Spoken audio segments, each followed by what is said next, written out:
2. In the study room, there were 2 people.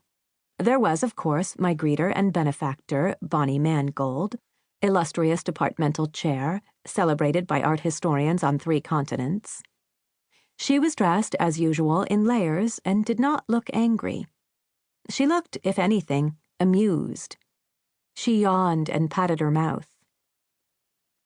Bonnie had a habit of standing with her prosthetic left hand cradled in the nook of her right arm, by which I mean with the hand tucked into the interior of her bent elbow.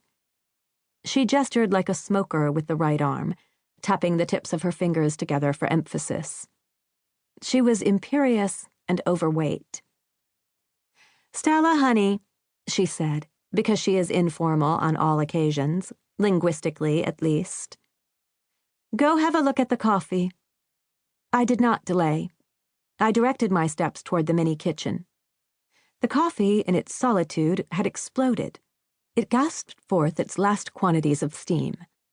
There was a long, wretched drip of grounds and black water trailing from the machine's basket, and the counter was supporting a spreading puddle. This was likely Bonnie's error.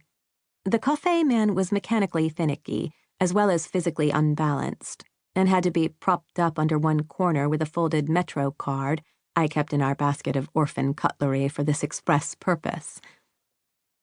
I walked slowly back to the study room. I wordlessly implored distance against all odds to maintain itself. The other person there was Fred. At the moment, Fred was standing with his back to me. This afforded me a few seconds in which to make a catalogue of his wardrobe. A perfectly pressed blue Oxford, sharp as knives, was sheathed within an impeccable dove-gray merino V-neck.